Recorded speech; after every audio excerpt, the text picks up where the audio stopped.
Hello, good morning, and happy Sunday to you. We're coming to you from our Brinkley I-265 here at Camp Boondock Mysteries in La Posa South in the Quartzsite long-term visitor area. We've got some outstanding neighbors camped on the edge of the wash next to us. We hang out around this fire quite a bit. We go out and explore together. We've been sharing meals. It's been pretty great. We've got a new Brinkley in town behind us. Anyway, we're going to talk this morning about a little bit of Chupwood Carry water. It's Sunday morning. I usually keep about 5 gallons of high octane petroleum in this jerry can in the back of the truck in case we're running low or have special need of, some Boy Scout juice, as I would call it. Unfortunately, Harbor Freight goodness, but the cap is plastic and the cap has cracked. So yesterday while we were on some trails and bobbing and whatnot, I could smell gasoline. That's going to be a problem. So we've decided to pull an audible until we can replace that cap. I'm going to empty the tank. This morning we're going to empty that tank into the generator. We're going to flip from propane over to gas. We're going to burn that off, convert that to electricity because we've had some minor issues. We've got our Blue TI with 11.5 kilowatts and it's wonderful. We're getting 1.6 kilowatts of solar on the ground, generating pretty close to 1.1, 1.2. But our onboard 12-volt battery, the island all by itself with the inverter, when the converter that converts 110 to 12 volts wants to charge that battery, it tries to do so at like a full kilowatt at a time. It's extremely wasteful. Sometimes it really dings the batteries. We woke up a few mornings where we're at 9%, 10%. On the Renogy side, we woke up 2 days ago and that battery was dead. We had no 12 volt. I was very cold because the furnace wasn't running. Imagine that. So we've got a few things there to work out. Beyond that, we've got a lot of other work we need to do. I have a mountain of video that I need to go through, which is silly because I'm actually going to go out and create another mountain of video today. We're going to create the LTVA video for Boondock Mysteries. We see a lot of people online, asking, where do we get our permit? How much does it cost? What can I do? Where do I get my water? How do I do this? How do I do that? Now, mind you, a good third of these posts we see, they've got to be bots.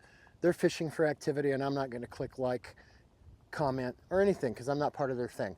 But the folks that generally are interested in this, I'll toss them a link to the video once we've completed it. Hey, welcome to Quartzsite. Here are the 2 exits from the highway, and we'll work our way back from there. Here's everything we know about it as first timers. Mind you, it's first time here.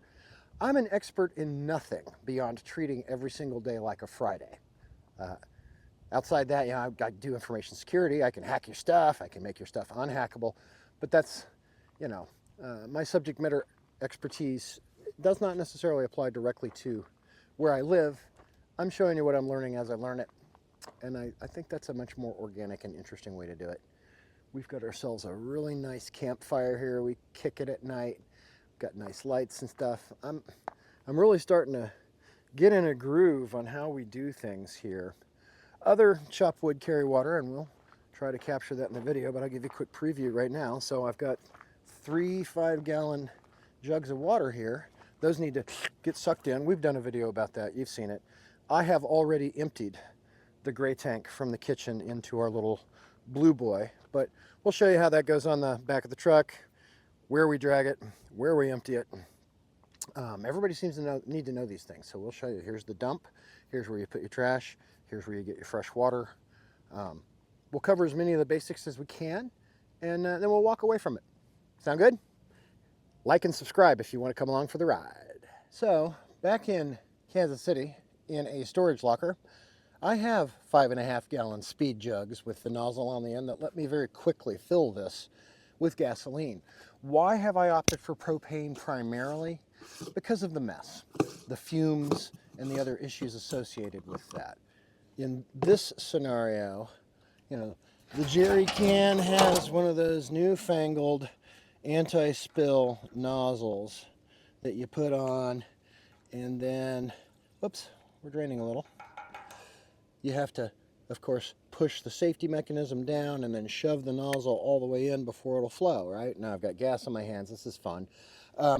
Problem is, if your cap is cracked like this is, when you turn it, it's just going to leak all over the place, and it's a tragic mess. We're going to use a funnel and we're going to bare arm this. This thing's heavy. My belly does what it does. We're going to get as much in here without spilling as we can. And then I'm going to be thrilled to continue to use propane moving forward because, yeah, this is a pain in the ass, folks. The first glug is an automatic spill. And then you got to stand here, use your lower back, control your breathing, stay on target. Try not to breathe in the flames while you're controlling your breathing. Fumes, flames, practically the same. Hey, don't lick that. That's not good for dogs. I love you, baby. Yeah, you're not going to be my little propane pyro dog. No can do. So, this 5 gallons of gasoline will not all fit. I think I'll get about 3/4 of the tank in there. And that will run this generator for 5, maybe 7 hours, depending on what our draw is. Our funnel was starting to move on me. I didn't like that. Too easy to make a new mess.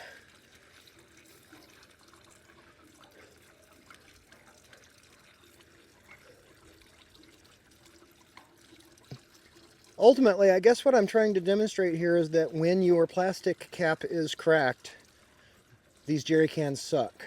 You really want the steel cap with the steel nozzle coming off the end, the old style. Otherwise, you're looking for a replacement. Hey, I wonder, nope.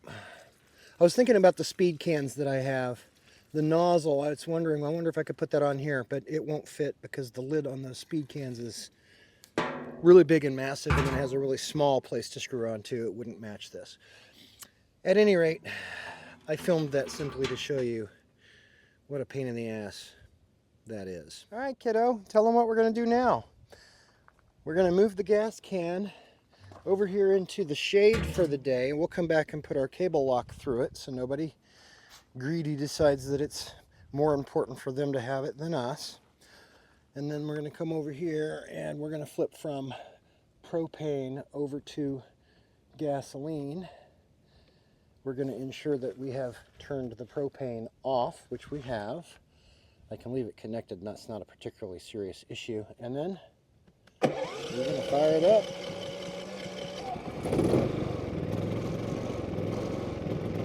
Get that gas. Get that gasoline. Make that electricity.